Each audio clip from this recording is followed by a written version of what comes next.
शिवसेना भारतीय जनता पक्ष नेत्यांमध्ये महापौर पदासाठी आता चढाओढ पाहायला मिळते। मुंबईत शिंदेंच्या शिवसेनेने महापौर पदाची मागणी केली आहे, तर ठाण्यात भाजपने महापौर पदाची मागणी केली। ठाण्यात 2 वर्ष महापौर पद द्या, अन्यथा विरोधी बाकावर बसू असा इशारा भाजप आमदार निरंजन डावखरे यांनी दिलाय। तर मुंबईचा महापौर शिवसेनेचा आणि ठाण्याचा महापौर भाजपचा असेल तर आम्हाला मान्य आहे असं शिंदेंच्या शिवसेनेचे खासदार नरेश म्हस्केंनी म्हटलंय। जर आम्हाला जो आमच्या निर्धारनाम्यामध्ये दिलेले शब्द आहेत ती जर पूर्ण करायचे असेल तर महानगरपालिकेमध्ये महत्त्वाची जी पदं आहेत ती गरजेची आहेत। मग ते महापौर असेल, सभागृह नेता असेल, स्टँडिंग कमिटी असेल, या सगळ्या गोष्टींमध्ये त्याचबरोबर वेगवेगळ्या समित्या आहेत, याच्यामध्ये महत्त्वाचा रोल जर नसेल तर दिलेले शब्द आणि जो रोडमॅप आम्ही ठाण्याच्या विकासासाठी प्लॅन केलेला आहे त्याच्यामध्ये कुठेतरी अडचण येऊ शकते। मुंबईचा महापौर भाजपाचा असेल आणि ठाण्याचा महापौर शिवसेनेचा असेल, याच्यात कुठेतरी चढाओढमध्ये ठाणा मुंबई असं चालू आहे का? याच अशी जर तुम्ही चढाओढ म्हणत असेल तर मुंबईचा महापौर शिवसेनेचा आणि भाजपचा महापौर ठाण्याचा महापौर भाजपचा चालेल, आम्हाला ऍक्सेप्ट आहे असं जर तुम्ही म्हणत असाल तर। 2 वर्ष काय 5 वर्ष जरी द्यायचं म्हटलं तरी हा निर्णय माननीय एकनाथ शिंदे साहेब आणि देवेंद्रजी एकत्र बसून हा निर्णय घेतील। रवींद्र चव्हाण त्यांच्या सोबत असतील, त्यामुळे नेत्यांचा हा निर्णय, ते जो काही निर्णय देतील तो आम्हाला मान्य असेल। महापौर पदावरून राऊतांनी महायुतीला टोला लगावलाय। कोणत्याही स्थितीत शिंदेंचा महापौर होणार नाही। मुंबईत कोणाला महापौर करायचे हे दिल्लीत ठरलंय। फडणवीसांचा महापौर होऊ नये यासाठी शिंदे प्रयत्न करतायत। भाजपचा खरं तर महापौर झाला तर मुंबई शोक सागरात बुडेल अशा शब्दात संजय राऊतांनी टीका केली। एक सांगतो, कोणत्याही परिस्थितीमध्ये ते कोणते शिंदे गट, त्या शिंदे गटाचा महापौर वगैरे होत नाही। काल आपण मोदींचं भाषण ऐकलं असेल, पहली बार मुंबई में बीजेपी का मेयर बनने जा रहा है,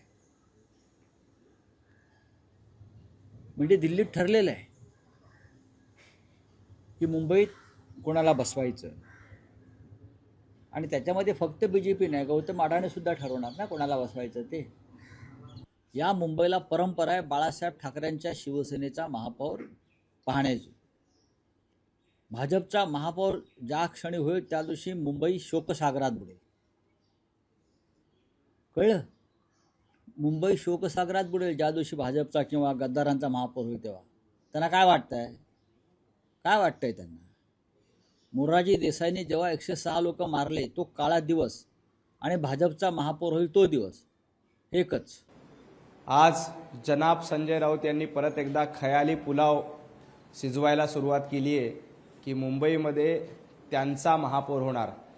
मला संजय राऊतांना इतकंच सांगायचं आहे, मुंबईकरांनी हा कौल महायुतीला दिलाय, त्यामुळं मुंबईमध्ये महायुतीचाच महापौर होणार। संजय राऊत, तुम्ही कितीही स्वप्न बघितले तरी ती तुमची स्वप्न कधीही पूर्ण होणार नाहीत। पुणे महापालिकेत गेली अनेक वर्ष महापौर पदासाठी एससी महिला आणि ओबीसी पुरुषांचं आरक्षण निघालेलं नाहीये।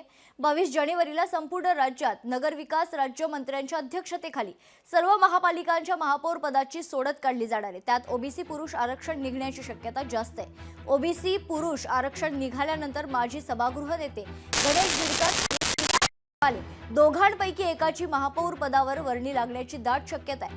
पुणे महापालिका निवडणुकीत भाजपची एक हाती सत्ता आली आहे, त्यामुळे महापौर भाजपचा होणार आहे। पण महापौर पदाची आरक्षण सोडत अद्याप काढण्यात आलेली नाहीये, त्यामुळे आरक्षण सोडतीनंतरच महापौर पदाचं नाव निश्चित होणार आहे। 22 जानेवारीला संपूर्ण राज्यात महापौर पदाची आरक्षण सोडत काढली जाईल।